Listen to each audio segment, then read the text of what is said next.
లోనికి వెళదాం. ఉదయకాల సమయంలో ఆరాధనలో తోడుగా ఉండి నడిపించిన దేవుడు సదాకాలము మనతో ఉండి నడిపించబోతూ ఉన్నాడు. ఆయన ఆశ్చర్యమైన కార్యాలు, అద్భుతమైన కార్యాలు మన ఎడల హెచ్చుగా ఉన్నాయి. దేవునికి స్తోత్రం. నమ్మిన వారు అందరి చేతులెత్తి హల్లెలూయా చెప్పండి. హల్లెలూయా. కూడి వచ్చిన మీకు అందరికీ దేవుని శ్రేష్టమైన నామమును బట్టి మీకు అందరికీ హృదయపూర్వకమైన వందనాలు తెలియజేస్తూ ఉన్నాను. తర్వాత ఈ లైవ్లో రికార్డింగ్ చూస్తున్న వారిని కూడా ప్రభు దీవించి ఆశీర్వదించును గాక. యోబు గ్రంథంలో నుంచి ఒక మాట చూసుకుందాం. యోబు గ్రంథము 28వ వాక్యం, 28వ అధ్యాయము 18వ వాక్యం. యోబు గ్రంథము 28వ అధ్యాయము 18వ వాక్యం. పగడముల పేరు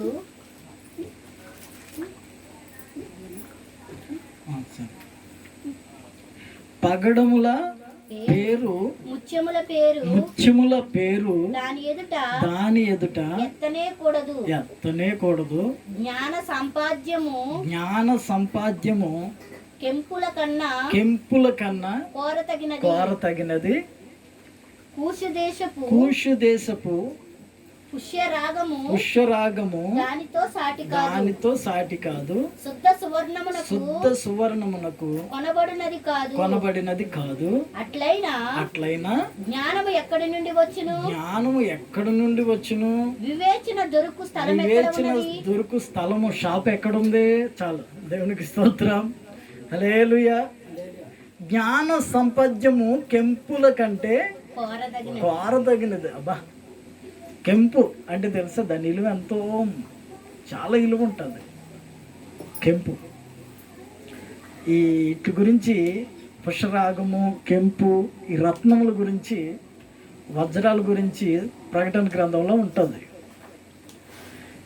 ఈ కెంపు మహా విలువైంది. దానికంటే విలువైంది ఏదైనా ఉంది అంటే ఏంటిదంటే అది జ్ఞానము. మీలో ఎంతమంది జ్ఞానులు చేతులెత్తండి. మీలో ఎంతమందికి జ్ఞానం ఉంది? చేతులెత్తండి. దేవునికి స్తోత్రం. హల్లెలూయా. జ్ఞానం లేదురా? మహా తెలివైన వాళ్ళు మీరు. ఉందంటే ఎంత ఉందని అడుగుతాడని. హల్లెలూయా. పుష్పరాగము దానితో సాటి కాదు. ఇంకా శుద్ధ సువర్ణమునకు కొనబడినది కాదు. అట్లయినా జ్ఞానం ఎక్కడ వచ్చును? జ్ఞానం ఎక్కడి నుండి వస్తుంది? వివేచన దొరికే స్థలం ఏది? ఈ రోజున మనుషులకి జ్ఞానము తక్కువైపోయింది. వాళ్ళు ఉంది ఉంది ఉంది అనుకుంటున్నారు కానీ జ్ఞానము లేదు. అలాగని నాకేమన్నా ఉందంటే నేను అసలు జ్ఞానం లేనివాడిని, తెలివి లేనివాడిని. అందుకే అందరి దగ్గర మోసపోతుంటాను. దేవునికి స్తోత్రం. హల్లెలూయా. నమ్మమన్నాడు కనుక దేవుడు నమ్ముతున్నాను, అందరిని నమ్ముతున్నాను. ఎవరిని అనుమానించను, ఎవరి మీద డౌట్ ఉండదు. కానీ మోసం చేసేవాడు మోసం చేస్తాడు. మనుషులు మోసం చేయొచ్చు, దేవుడు మోసం చేస్తాడా? దేవుడు మోసం చేస్తాడా? చేయడం. అందుకే జ్ఞానము అవసరం మనిషికి. జ్ఞానము అవసరం. మీకు జ్ఞానం లేకపోతే ఏదైనా కొనాలన్నా కష్టమే, అమ్మాలన్నా కష్టమే. జ్ఞానం అనేది ఎక్కడ దొరుకుతుంది? జ్ఞానం ఎక్కడ దొరుకుతుంది చెప్పండి? జ్ఞానాన్ని అభ్యసించేవాడు జ్ఞాన సంపద్యము కెంపుల కన్నా కోరదగినది. జ్ఞానాన్ని సంపాదించుకునేవాడు మనిషి. కొండలను ఎత్తు పట్టుకునేవాడి కంటే జ్ఞానము గలవాడు బలవంతుడు. ఈ రోజున క్రైస్తవులకి జ్ఞానం లేదండి. జ్ఞానం లేక క్రైస్తవులకనే కాదు, వాళ్ళకుంది జ్ఞానం, వాళ్ళ అజ్ఞానంతో బ్రతుకుతున్నారు. జ్ఞానం ఉంది అనుకుంటూ అజ్ఞానంలో బ్రతికేస్తున్నారు. కానీ క్రైస్తవులుగా, దేవుని బిడ్డలుగా మనకన్నా కొంచెం జ్ఞానం ఉండాలి. మనకు జ్ఞానం ఉండాలి కదా. ఈ జ్ఞానం లేకపోతే మనిషి ఏమవుతాడంటే ఎక్కడంటే అక్కడ పట్టుబడతాడు, ఎక్కడంటే అక్కడ దిగజారిపోతాడు, ఎక్కడంటే అక్కడ నాశనానికి పట్టుబడుతుంటాడు. నేను చెప్తున్న మాటలు కాదండి. చదవండి సామెతల గ్రంథం 1:32. 1:32. కొంచెం స్లోగా చెప్తా, మీకు అర్థం అవ్వాలని. సామెతల గ్రంథం 1:32. జ్ఞానం అనేది మనిషికి అవసరం. జ్ఞానం లేకపోతే మనుషులు ఏమవుతారో చూడండి. జ్ఞానము లేని వారు దేవుణ్ణి విసర్జించి నాశనమగుదురు. అవసరమా అండి నాశనం అయిపోవడం? శాపాలు కాదు కానీ అవసరమా? జ్ఞానం లేక దేవుణ్ణి విడిచిపెడుతున్నాడంట మనిషి. జ్ఞానం లేక దేవునికి దూరం అయిపోతున్నాడంట మనిషి. ఇవాళ ఒక అతన్ని అడిగాను, అయ్యా నువ్వు బైబిల్ చదువుతున్నావా అని అడిగాను. టైం అంటలో అన్నాడు. 24 గంటలు టైం ఉంది, 24 గంటలు టైం ఉంది. అతనికి టైం లేదంట. ఏం చేస్తావయ్యా నువ్వు అంటే ఇంకేమేమో చెప్పాడులే, ఏమేమో చెప్పాడు. వాటన్నిటికీ ఇచ్చే టైంలో కొంత టైం నువ్వు దేవునికి ఇవ్వా? కొంచెమన్నా దేవునికి లోబడాలనే జ్ఞానం నీకు లేదు. నేను చెప్తాను, ప్రతి క్రైస్తవుడు కొంచెం ఎదగాలి, ప్రతి క్రైస్తవురాలు కొంచెం ఎదగాలి. ఎదగకపోతే ఒకప్పుడు మనకు కలిగిన శ్రమను బట్టి, కష్టాలను బట్టి, ఇబ్బందులను బట్టి దేవుణ్ణి దూషిస్తామంట. దేవుని శక్తిని మనం తెలుసుకోకపోతే, జ్ఞానముతో దేవుని బలాన్ని మనం తెలుసుకోకపోతే, ఈ జ్ఞానాన్ని కనుక మనం సంపాదించుకోకపోతే, దేవుడు అంటాడు జ్ఞానాధారము నేనే. అది ఏ బుక్కుల్లోనూ దొరకదు, ఏ షాప్లోనూ దొరకదు, ఏ వ్యక్తిగత మార్కెట్లోనూ దొరకదు. జ్ఞానం ఎక్కడ దొరుకుతుందంటే దేవుని సన్నిధిలో దొరుకుతుంది. జ్ఞానం ఎక్కడ దొరుకుతుందంటే దేవుని బైబిల్ గ్రంథంలో దొరుకుతుంది. ఈ గ్రంథము రాసింది దేవుని ఆత్మ చేత రాయబడింది కనుక ఈ మాటలు చదివేవాడు జ్ఞానాన్ని సంపాదించుకుంటాడు. ఈ జ్ఞానం కలిగిన వ్యక్తి ఎల్లప్పుడూ వర్ధిల్లుతూ ఉంటాడు. వాడు పడిపోయే అవకాశం లేదు. పడిపోయే అవకాశం ఉంటే దేవుని దూషిస్తాడు. హల్లెలూయా.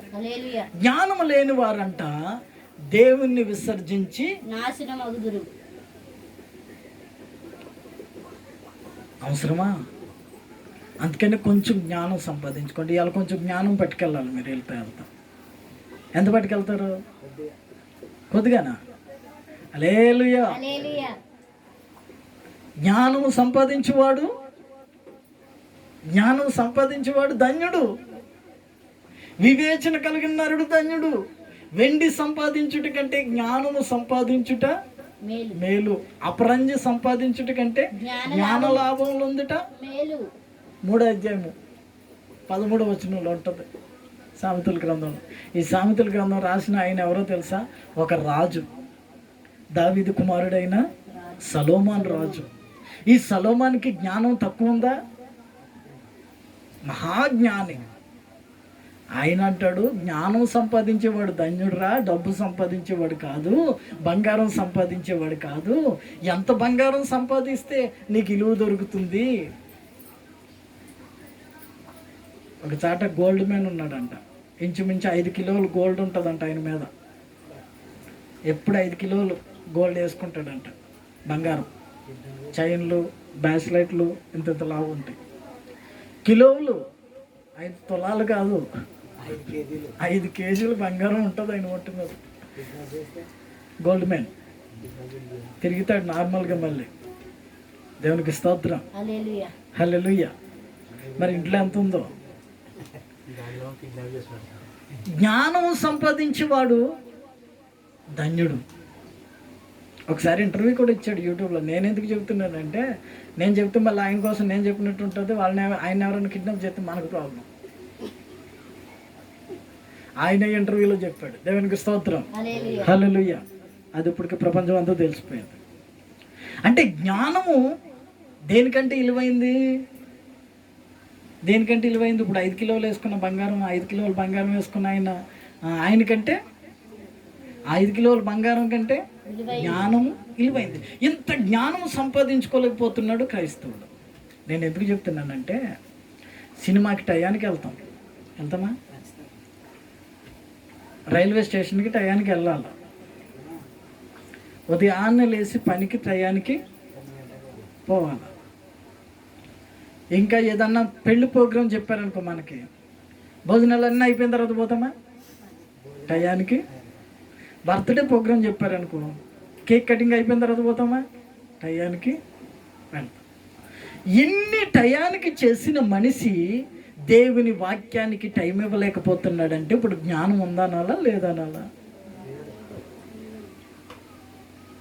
ఇన్ని టయానికి చేస్తున్నాడు, లోకంలో ఉన్నాయి అన్ని టయానికి చేస్తున్నాడు, దేవుని సన్నిధికి టైం ఇవ్వలేకపోతున్నాడు అంటే జ్ఞానం ఉన్నట్టే లేనట్టు. అప్పుడు మరి జ్ఞానం సంపాదించేవాడు ధన్యుడు అంటుంది. ఇప్పుడు వాడు ధన్యుడా చెడ్డడా? అంటే జ్ఞానం ఉన్నవాడు ఏం చేస్తాడంటే దేవునికి దగ్గర అయిపోతాడు. దేవునికి దగ్గర అయిపోయిన మనిషికి దగ్గరికి ఏది రాదు. జ్ఞానం ఉన్నవాడు ఏం చేస్తాడంటే దివారాత్రము దీన్ని ధ్యానిస్తాడు.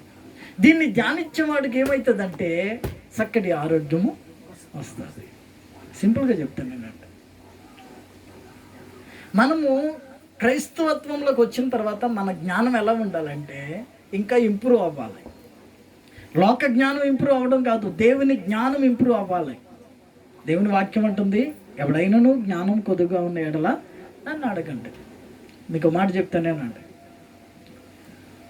మొదటి సినిమాలో యాక్షన్ చేసే హీరోయిన్ ఎలా ఉంటుంది? అప్పుడు దాకా సినిమా అవకాశాల కోసం వెతికి డోక్కుపోయి మొహం అంతా ఎక్కువ మేకప్ వేయాల్సి వస్తుంది ఆమెకి. మీకు అర్థం అవ్వాలి కనుక సినిమా భాషలో చెప్తున్నాను, దేవునికి స్తోత్రం. ఎక్కువ మేకప్ వేయాల్సి వస్తుంది. ఆ సినిమా అయిపోయిన తర్వాత, ఆ సినిమా కనుక హిట్ అయిన తర్వాత మళ్ళీ సెకండ్ సినిమాకి వెళ్ళేటప్పటికి ఆమె రూపురేఖలు ఎలా ఉంటాయి? మారిపోయి ఫుల్ గ్లామర్ ఇంప్రూవ్ అయిపోతుంది. ఆమెకు అప్పుడు మేకప్ ఎక్కువ వేయాల్సిన అవసరము లేదు, ఎందుకంటే ఆమె సీనియర్ అయిపోతుంది. ఇంకా రెండో సినిమా అయిన తర్వాత మూడో సినిమాకి వెళ్ళేటప్పటికి ఏమవుతుంది? ఆమెకి ఎవరు చెప్పాల్సిన అవసరము లేదు. ఒక సినిమా హీరోయిన్ కోసం మనం చెప్తుంటే వాళ్ళు ఒక సినిమా నుంచి ఒక సినిమాకి, ఒక సినిమా నుంచి ఒక సినిమాకి అంత జ్ఞానం వాళ్ళకి పెరిగిపోయి అంత కళ వచ్చేస్తుంటే ముఖంలో, ఇన్ని సంవత్సరాలు అయింది దేవుని వాక్యం వినడం మొదలుపెట్టి, ఇన్ని సంవత్సరాలు అయింది బాప్తిసం తీసుకుని, ఇన్ని సంవత్సరాలు అయింది ప్రార్థన చేయడం మొదలుపెట్టి, ఇన్ని చర్చిలకి తిరిగిన మనము, ఇంత పెద్ద పెద్ద చర్చిల్లో ఆరాధన చేస్తున్న మనము, మన రూపురేఖలు ఎలా ఉండాలంటప్పుడు? అంతేనా? మీకు అర్థమవుతుందా? మీకు అర్థమైతే నాకు అర్థమైనట్టే. దేవునికి స్తోత్రం, హల్లెలూయా. ఇప్పుడు మన రూపురేఖలు ఎలా ఉండాలి? నేను క్రీస్తుని పోలి నడుచుకున్నాను, మీరు నన్ను పోలి నడుచుకోండి. పోలి నడుచుకోవడం అంటే యేసుప్రభులాగా తెల్లబట్టలు వేసుకుని, మనం ఫోటోలు చూస్తుంటాం కదా, యేసుప్రభులాగా తెల్లబట్టలు వేసుకుని ఒక టవల్ వేసుకుని,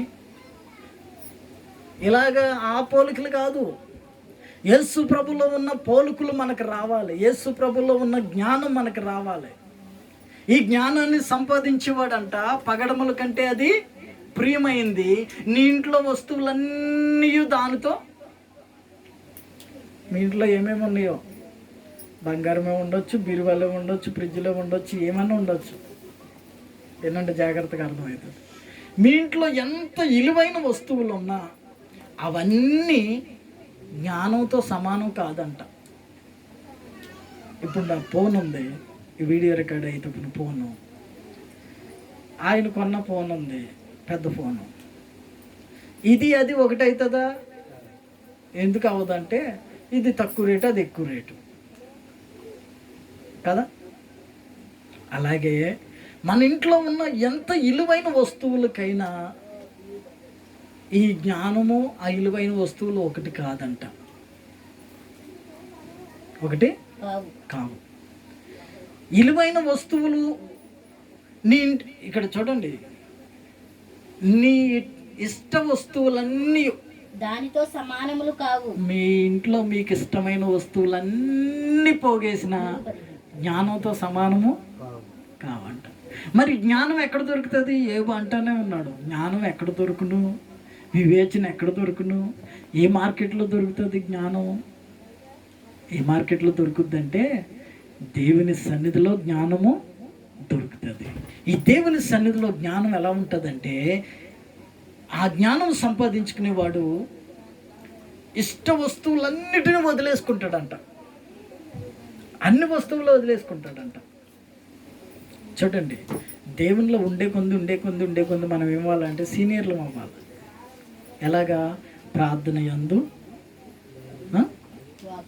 వాక్యమందు, పాటల యందు, సహవాసమందు ఐక్యత కలిగి పెరగాలంటే ఏం కావాలి? జ్ఞానం కావాలి. ఈ జ్ఞానం లేక మనిషి ఏం చేస్తున్నాడంటే ఈ రోజున ఎక్కడెక్కడో తిరుగుతున్నాడు. నేనంటాను, నీవు ఉన్న చోట, అది పూరుగుడిసైనా, ఇది ఇలాంటి చిన్న మందిరాలైనా, ఉన్న చోట నువ్వు మనస్ఫూర్తిగా దేవుణ్ణి ఆరాధించగలిగితే అది నిన్ను వర్ధిల్ల చేస్తుంది, ఆశీర్వదిస్తుంది. తిమోతి పత్రికలో పౌలు అంటాడు, సంతృష్టి సహితమైన భక్తి గొప్ప లాభాన్ని కలుగు చేస్తుందంట. అందుకే జ్ఞానం సంపాదించుకున్న వాడికి గొప్ప లాభం వస్తుంది. జ్ఞానం సంపాదించుకున్నవాడు ఏం చేస్తాడంటే, ఏది ఉన్నా లేకపోయినా, ఏది పోయినా, ఏది ఉన్నా, ఎవరు వచ్చినా రాకపోయినా, ఏది తినలేకపోయినా, ఇల్లు ఉన్నా లేకపోయినా, వాకులు ఉన్నా లేకపోయినా, ఏది ఉన్నా, పని ఉన్నా లేకపోయినా, డబ్బున్నా లేకపోయినా, ఏమున్నా లేకపోయినా దేవుని సన్నిధిని విడిచిపెట్టడు. ఎందుకంటే దేవుని సన్నిధిలో సమస్తం ఉన్నాయి కదా. ఇప్పుడు దేవుడు అంటున్నాడు, నువ్వు పనిచేసి ఏమేమి సంపాదించుకుంటున్నావో, డబ్బు సంపాదించుకుంటున్నావో, ధనము సంపాదించుకుంటున్నావు, బంగారం సంపాదించుకుంటున్నావో, ఏదేది నువ్వు సంపాదించుకుంటున్నావో వాటన్నిటికంటే ఇదే ముఖ్యమైనది బిడ్డ అంటుంది బైబిల్. దేవునికి స్తోత్రం. పనికి వెళ్తే డబ్బులు వస్తాయి, డ్యూటీకి వెళ్తే, అవునా? సినిమాకి వెళ్తే ఒక 3 గంటలు సంతోషంగా ఈకీకులు పక్కపక్కలు నవ్వుతారు, అంతేనా? తాగితే ఆ మత్తులో రైట్ అంతా నిద్రపోతాడు, అంతేనా? ఈ నిద్ర పట్టినోడు ఏం చేస్తాడు? పిల్లని కొడతాడు, ఇంట్లో అలరా చేసుకుంటాడు వాడు బతుకంతా. ఇవన్నీ ఎందుకు చేస్తున్నారంటే తెలివి లేక చేస్తున్నారు, జ్ఞానం లేక చేస్తున్నారు. జ్ఞానం ఉన్నవాడు ఏం చేస్తాడంటే దేవుని సన్నిధికి వస్తాడు, జ్ఞానాన్ని సంపాదించుకుంటాడు. కొంచెం ఖాళీ ఉంటే బైబిల్ గ్రంథాన్ని చదువుతాడు.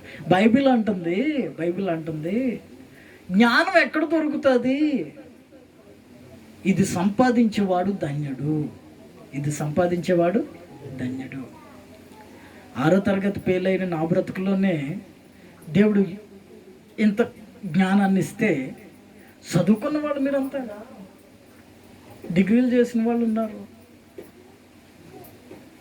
MBAలు చేసిన వాళ్ళు ఉన్నారు, అసలు చదువుకునే వాళ్ళు ఉన్నారు. చదువుకోని వాళ్ళు ఏమనడు దేవుడు, ఎందుకంటే వాళ్ళకి చదువు రాదు కనుక వచ్చి రానట్టే బైబిల్ చూసుకుంటూ కూర్చుంటారు. ఈ చదువుకున్న వాళ్ళు ఉన్నారే, వాళ్ళకి జ్ఞానం ఎక్కువైపోయి బైబిల్ చదవరు. దేవునికి స్తోత్రం. వాళ్ళు అనుకుంటారు చదివేవాళ్ళు, ఈ బైబిల్ చదివేదానికంటే చరిత్రలు బుక్కులు చదవడం బెటర్ అనుకుంటారు. ఇదిగో చూడండి, అక్కడ లైబ్రరీ ఉందా, ఎంతోమంది పెద్ద పెద్ద సేవకులు బుక్కులు తెచ్చిస్తారు నాకు, చదువు రాజు బాగుంటాయి అని. అగో బుక్కులు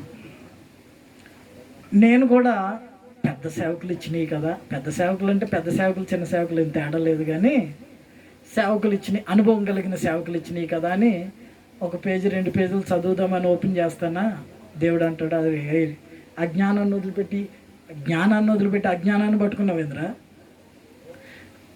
నేను ఇచ్చిన జ్ఞానాన్ని వదిలిపెట్టి మనుషుల జ్ఞానాన్ని పట్టుకున్నావు ఎందుకురా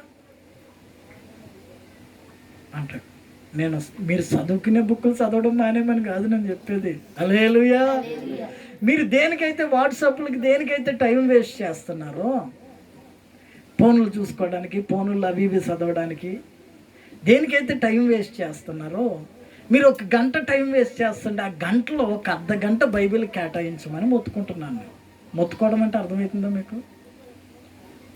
బతిమలాడుతున్నాను దేవుని వాత్సల్యాన్ని బట్టి. మీరు బైబిల్ చదవండి, మీకు మించిన జ్ఞానవంతులు లోకంలో ఉండరు. దేవునికి స్తోత్రం. హల్లెలూయా. జ్ఞానం కావాలి మనిషికి, జ్ఞానం లేకపోతే కష్టం. జ్ఞానం లేని వాడు మొదటగా చేసే పని ఏంటంటే దేవుణ్ణి దూషిస్తాడు వాడు. ఇంకో మాట చెప్తాను నేను, ఇక నేను రాసుకున్నది చదవండి, సామెతల గ్రంథం 24:16 చదవండి. కొంతమంది కొంచెంగా దూరం అయిపోతూ ఉంటారు. అదేమంటే దేవుడే మాకు అన్యాయం చేశాడు అంటారు. ఒకవేళ నీ నిజమైన జీవితం కనుక నీవు జీవిస్తే, నిజాయితీగా దేవునిలో ఉండగలిగితే, అది పూరు గుడిసైనా పెద్ద చర్చి అయినా ఏదైనా ఎక్కడెక్కడికో వెళ్ళి ఇని ఏమేమో కట్టుకునే దానికంటే ఎక్కడ ఉన్నా నీవు పునాది గట్టిగా ఉంటే, మంచి వాక్యాన్ని నీవు వినగలిగితే, దేవుని వాక్యం ప్రకారం నీ జీవితాన్ని కట్టుకోగలిగితే నువ్వు ఎలా ఉంటావంట? చదువు 24:16. నీతిమంతుడు 7 మార్లు పడినను 7 సార్లు పడిపోయినా, దేవునికి దూరం అయిపోయినా, తిరిగి లేచును. ఎన్నిసార్లు దేవునికి దూరం అయిపోయినా, ఇంకా మీరు అందరూ ఎంత మంచోళ్ళు చూడండి. ఇప్పుడు ఇంచుమించు 7 వారాల నుంచి చర్చికి దూరం అయిపోయారు. అయినా ఇప్పుడు నేను రాకముందు మీరు వచ్చి కూర్చున్నారు. అలాగా నీతిమంతుడు అంటే ఎన్నిసార్లు పడిపోయినా తిరిగి లేచి వచ్చి మందిరంలో కూర్చుంటాడు. దేవునికి స్తోత్రం. పడిపోయి అటు వెళ్ళిపోడు. మన అక్క అయితే సంవత్సరం అయినట్టు ఉంది ఇంచుమించు. దేవునికి స్తోత్రం. హల్లెలూయా. ఈ మధ్యలో చాలా మంది కొత్త వాళ్ళు వచ్చారు, వెళ్ళిపోయారు. నువ్వు వాళ్ళని చూడలే. రండి, సమయాన్ని దేవునికి ఇవ్వండి. అక్కడక్కడ తిరక్కండి. నేను అంటాను, దేవుని సన్నిధికి మించింది ఏది లేదు. మీకు జ్ఞానం ఉంటే దేవుని సన్నిధిని విడిచిపెట్టరు. అన్న మీరు అలాగంటే మేము ఒప్పుకోవాల్సి వస్తుంది అన్న అంటారు కదా. ఒప్పుకోవద్దులు, మీరు జ్ఞానవంతులు. దేవునికి స్తోత్రం. హల్లెలూయా. చదవండి సామెతల గ్రంథం. మీకు కొన్ని మాటలు చూపిస్తాను నేను. ఇవాళ మీకేం క్లాస్ పీకట్లేదు, కానీ మీకు కొంతమంది యూట్యూబ్లో కూడా చూస్తున్నారు కదా. దేవునికి స్తోత్రం. దేవుని సన్నిధికి దూరం అయిపోతున్నారు చాలామంది. చూడండి, మనమంటే మీరు దగ్గర ఉన్నారు కనుక దేవుని సన్నిధికి వచ్చేసారు. దూరం ఉన్న వాళ్ళు రాలేకపోయారు. రెండోది, అనేకమైన సంఘాలు, జనం లేరు సంఘాల్లో, చర్చిల్లో. నిన్న పాస్టల్ మీటింగ్ జరిగితే అక్కడ చూస్తే ఎవరు ఏ సంఘంలో చూసినా రావట్లేదు అన్నారు. కరోనా తగ్గిపోయింది, చాలా రోజులు అయింది. లాక్డౌన్ ఓపెన్ అయిపోయిందని అందరు పనులకు పోతున్నారు. లాక్డౌన్ ఓపెన్ అయిందని పెళ్ళిళ్ళకి తిరుగుతున్నారు. లాక్డౌన్ ఓపెన్ అయిందని బర్త్డేలకు వెళ్తున్నారు. లాక్డౌన్ ఓపెన్ అయిందని ఊర్లు తిరుగుతున్నారు. లాక్డౌన్ ఓపెన్ అయిందని ఫంక్షన్లకు పోతున్నారు. కానీ లాక్డౌన్ ఓపెన్ అయినా చర్చికి మాత్రం రావట్లేదు. నవ్వొత్తుల్లా మీకు? బాధ అనిపిస్తుందా? మీకే అంత బాధగా ఉంటే సేవకులు ఎంత బాధపడుతున్నారు అసలు? చర్చిలు నడిపించే సేవకులు ఏం చేస్తాం? 100 మంది యూట్యూబ్లో చూస్తున్నారు కనుక ఆరాధన నడవకోకుండా జరుగుతూనే ఉంది. దేవునికి స్తోత్రం. హల్లెలూయా. చదవండి సామెతల గ్రంథం. ఇందాక మనం చదివిందే, జ్ఞానం సంపాదించేవాడు ధన్యుడు. 8:14 చదవండి ఒకసారి. 8:14 సామెతల గ్రంథం. ఆలోచన చెప్పుటయు లెస్సైన జ్ఞానమునిచ్చుటయు నా వశము. జ్ఞానాధారము చెప్పండి. జ్ఞానాధారము నేనే. పరాక్రమము నాదే. నా వలన రాజులు ఏలుదురు. దేవునికి స్తోత్రం. రాజులకు కూడా దేవుని జ్ఞానము కావాలంట. సురేష్, మనకు అవసరం లేదా? కావాలి కదా. అందుకని మనం ఏం చేయాలి? ఇప్పుడు ప్రతి దినము దేవుని వాక్యాన్ని వినాలి, చదవాలి. కావాలంటే ఈ వాక్యం మరలా రిపీట్ అయ్యి యూట్యూబ్లో వస్తుంటుంది. మీరు ఎప్పుడైనా పెట్టుకునేనండి. గురువారం రాత్రి 8 గంటలకు జూమ్లో జరుగుతుంది. మీరు అందరు ఇక్కడికి రాలేరని జూమ్లోనే పెడుతున్నాము. దాంట్లో యవనస్తులు ఎక్కువగా హాజరవుతున్నారు కనుక ఒక అర్ధగంట, గంట సేపే, ఎక్కువసేపు ఏమో ఉండదు జూమ్. దేవునికి స్తోత్రం. హల్లెలూయా. ఇంకొక మంచి మాట చూపిస్తాను నేను. జ్ఞానం జ్ఞానం అని మొత్తుకుంటున్నాడు రాజు అన్న. అసలు జ్ఞానంలో ఏముంది అనుకున్నారు కదా మీరు? జ్ఞానంలో ఏముంది అనుకున్నారు కదా? ఇప్పుడు దేవుని వాక్యం మనం చదివాం. జ్ఞానం లేనివాడు ఏం చేస్తాడు? మొదటిగా దేవుణ్ణి దూషించేస్తాడు. చూస్తున్నాం, మనం కళ్ళతో చూస్తున్నాం కొంతమందిని దేవుని దూషించి దేవునికి దూరం అయిపోతున్నారు కదా, దేవుణ్ణి విడిచిపెట్టేస్తున్నారు కదా. దేవుణ్ణి విడిచిపెట్టి వాళ్ళు ఏమైనా ఎంత సంపాదిస్తున్నారు? దేవుణ్ణి విడిచిపెట్టి వాళ్ళు ఏమైనా బాగుపడుతున్నారా? దేవుణ్ణి విడిచిపెట్టి వాళ్ళు ఏమైనా ఉన్నవాళ్ళు అవుతున్నారా? దేవుణ్ణి విడిచిపెడితే ఒక 100 సంవత్సరాలు బ్రతకగలుగుతారా? దేవుణ్ణి విడిచిపెడితే వాళ్ళకున్న రోగాలు పోతున్నాయా? ఏది లేదు. ఏమీ లాభం లేనప్పుడు లాభం వచ్చి దేవుణ్ణి వదిలిపెట్టేస్తే, సంతృప్తి సహితమైన భక్తి గొప్ప లాభ సాధకమైన బైబిల్ చెబుతుంటే నీవు సమృద్ధిగా భక్తే చేయవు, నీకు లాభం రావాలంటే ఎలా వస్తుంది? ఇప్పుడు ఏ రోజైనా మనస్ఫూర్తిగా దేవుని వాక్యాన్ని విన్నావా? దేవుని సన్నిధికి వచ్చి అని మనల్ని మనం ప్రశ్నించుకుంటే ఏ రోజు వాక్యం గుర్తుండదు మనకి. మరి లాభం రావాలంటే లోకంలో చేసేదంతా లాభం కోసమే కదండి ప్రజలు చేసేది, అవునా? వ్యాపారం చేసేవాడు లాభం కోసం చేస్తాడు, ఉద్యోగం చేసేవాడు లాభం కోసం చేస్తాడు, బిజినెస్లు చేసేవాడు లాభం కోసమే చేస్తాడు, కనీసం ఒక చాక్లెట్ అమ్మేవాడు కూడా లాభం కోసమే అమ్ముతాడు. మరి భక్తి చేస్తున్న నీకు లాభం రావట్లేదంటే నువ్వేం చేస్తున్నావు? సంతృష్టి సహితమైన భక్తి నీవు చేయట్లేదు, అంతేనా? చదవండి సామెతల గ్రంథం 19:2.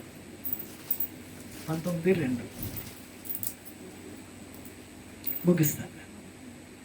ఒకడు తెలివి లేకుండుట మంచిది కాదు, అబ్బా తొందరపడి నడుచువాడు దారి తప్పిపోవును. ఒకడు తెలివి లేకుండుట తలపైకెత్తండి మీరు అందరూ, మీ మొక్కలు నేను చూడాలి. ఒకడికి తెలివి లేకపోవడం అంట మంచిది కాదు, అస్సలు మంచిది కాదంట. నా బిడ్డ నోట్లో నాలుగు లేనోడు అంటారు. అంటే ఎక్కువగా మాట్లాడడం, మౌనంగా ఉంటాడు, వాడు ఎలా బతుకుతాడు అంటుంటారు తల్లి కదా. విన్నారా మీరు ఎప్పుడన్నా? అంటే మరి బైబిల్ ఏమంటుందంటే మీరందరూ నా బిడ్డలైన మీరందరిలో ఒక్కడు కూడా తెలివి లేకుండా ఉండడము మంచిది కాదు. తెలివి నేర్చుకుంటారా. నిన్న ఒక సేవకుడు అంటాడు, ఇంచుమించు 40-50 మంది సేవకులు ఉన్నారు. ఆ వాక్యం చెప్పి ఆయన అన్నాడు, లాక్డౌన్లో ఎంతమందిని సంఘం పోషించింది సేవకులు ఎవరన్నా మీ సంఘస్థులు మిమ్మల్ని ఆదుకున్నారా? మీ సంఘస్థులు ఏమైనా మీకు సాయం చేశారా? చేతులు ఎత్తండి అంటే ఒక ఆయన ఎత్తాడు. అబ్బా చాలా సంతోషం అనిపించింది నాకు. ఒక ఆయన ఎత్తాడు, మా సంఘం నన్ను పోషించిందండి, షాంపూ ప్యాకెట్లతో సహా ఇచ్చింది నాకు సంఘం అన్నాడు. దేవునికి స్తోత్రం అనుకున్నాం. మా సంఘం నన్ను పోషించింది అన్నాడు. ఆయన అన్నాడు, సరే బ్రదర్ మీరు మంచోళ్ళు, ఎంతమంది ఉన్నారు మీ సంఘంలో? 10 మంది ఉన్నారు. ఆ 10 మంది మాత్రం నన్ను బాగా పోషించారు, ఎటువంటి లోటు లేదు, చింతపండు షాంపూ ప్యాకెట్లు అన్నీ నాకు ఇచ్చారు.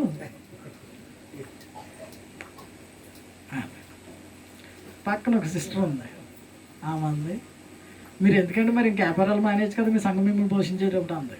నా లాంగ్వేజ్ని మీకు అర్థమైపోయి ఉండొచ్చు. దేవునికి స్తోత్రం, హల్లెలూయా. నేనంటాను తల పైకెత్తండి, నేనంటాను సంఘము సేవకుడిని పోషించడంలో గొప్పతనం కాదు. సంఘము సేవకుడిని పోషించడం కాదు, సేవకుడిని బ్రతికించడం కాదు. ఇప్పుడున్న రోజుల్లో సంఘము సువార్తను బ్రతికించాలి. దేవునికి స్తోత్రం, హల్లెలూయా. సంఘము సువార్తను బ్రతికించాలి. సంఘము సేవకుడిని పోషించడంలో గొప్పతనం కాదు, అది తరతరాల నుంచి సేవకుడిని పోషిస్తూనే ఉంది సంఘం.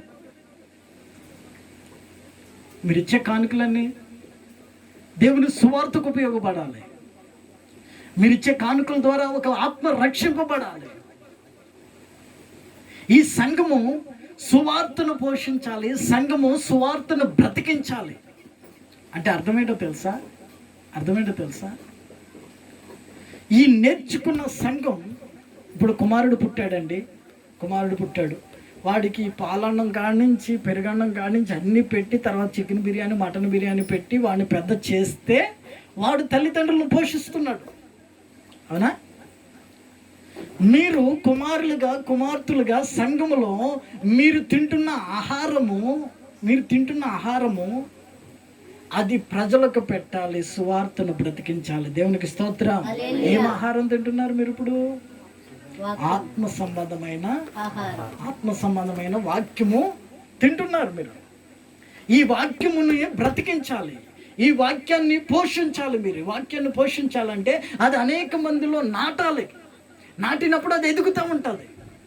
సంఘము సువార్తను పోషించాలి. సంఘము ఏం చేయాలంటే మీరు బయటికి వెళ్ళిన తర్వాత అనేక మందికి మీ పనిచేసే చోట, తిరిగే చోట దేవుని గురించి చెబుతూ ఉండాలి. అది బ్రతికి ఉంటుంది. నేను ఒకప్పుడు చెప్పాను, ప్రార్థన చేసే సేవకుడు చనిపోవచ్చు, కానీ ప్రార్థన బ్రతికే ఉంటుంది. సువార్త చెప్పే సేవకుడు చనిపోవచ్చు, ఆ సువార్త మీ అందరిలో ఎత్తుతున్నాం కనుక మీరందరూ ఒక ఆత్మను రక్షించగలుగుతుంటే ఆ సువార్త బ్రతికి ఉన్నట్ట, చనిపోయినట్ట? హల్లెలూయా. ఇప్పుడు సంఘం ఏం చేయాలి? సేవకుడిని బ్రతికించాలా? సువార్తను బ్రతికించాలి. దేవునికి స్తోత్రం. హల్లెలూయా. యూట్యూబ్లో మీకు ఈ మాటలు వస్తాయి కదా, ఈ మాట ఒక్కటి కట్ చేసుకుని మరలా మీ ఛానల్లో పెట్టుకుంటే మీకు యూస్ వస్తాయి. దేవునికి స్తోత్రం. హల్లెలూయా. నిజం. మీరు కూడా యూట్యూబ్ ఛానల్లో ఓపెన్ చేసుకోవచ్చు, పెట్టుకోవచ్చు మంచిగా.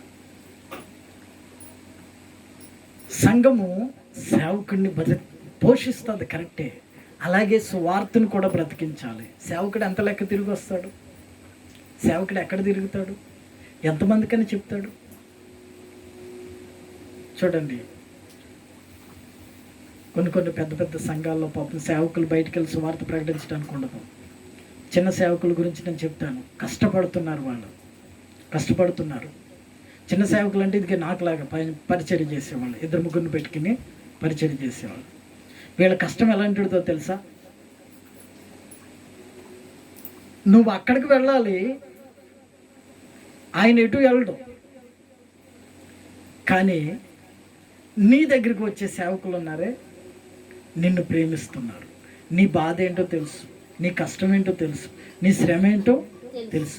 ఒకవేళ నీ ఇంటికి వచ్చినప్పుడు, అయ్యా నాకు ఈ పూటకు బియ్యం లేవు, ఎలాగొస్తాయో తెలియదు, పని లేదు అన్నాం అనుకో, ఆ బియ్యం లేకోకుండా బ్రతికిన స్థితి ఏంటో ఈ సేవకుడికి తెలుసు.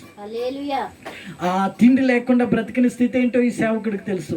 అయ్యా పండగలు వస్తున్నాయి, మా పిల్లలకు బట్టలు కొందామన్న డబ్బులు లేవయ్యా అంటే, పండగకు కూడా బట్టలు కొనుక్కొని స్థితిలో ఎలా బ్రతికానో నాకు తెలుసు, ఈ సేవకుడికి తెలుసు. కనుక మీ కొరకు నేను ప్రార్థన చేయగలుగుతాను. హల్లెలూయా. ఆ పరిస్థితి తెలియని వాళ్ళు నీ కొరకు ప్రార్థన చేయలేరు. వాళ్ళకి ఆ పరిస్థితి తెలియదు కనుక వాళ్ళు పైపైనే తిరుగుతారు. కానీ లోతుగా నీ శ్రమల్లో నీతో పాటు ఉండేవాళ్ళు నీకు అవసరం.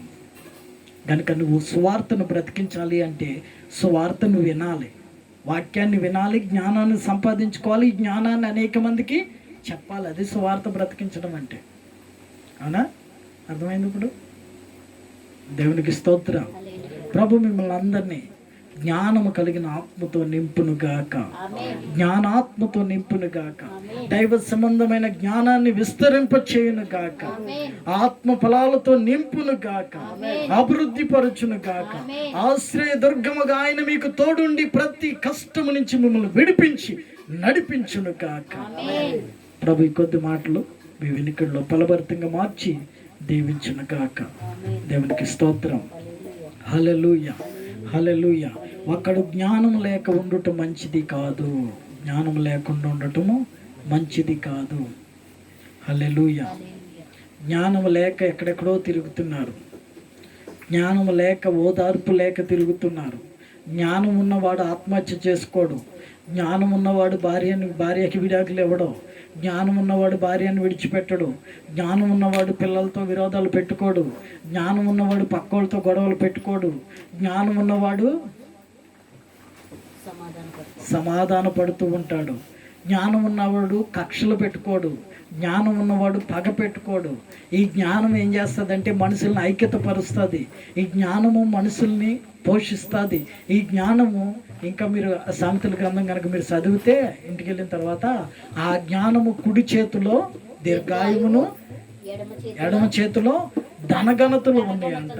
మరి జ్ఞానానికి కుడి చెయ్య ఎడం చెయ్య ఉందా? మరి ఇప్పుడు జ్ఞానం ఎవరు? కుడి చెయ్య ఎడం చెయ్య ఉందంటే జ్ఞానం ఎవరు? ఇప్పుడు యేసయ్య యేసయ్యే జ్ఞానం. మన జ్ఞానం. దేవునికి స్తోత్రం. హల్లెలూయా. హల్లెలూయా, హల్లెలూయా. హల్లెలూయా. హల్లెలూయా. సింహపు పిల్లలైనా కొదువ కలిగి ఆకలి కొనినా, సింహపు పిల్లలైనా కొదువ కలిగి ఆకలి కొనినా, నీ పిల్లలు బ్యాక్ వన్ అనుమతింతురా, నీ ఉన్నంత వరకు నీ పిల్లలు ఆకలితో అనుమతింతురా,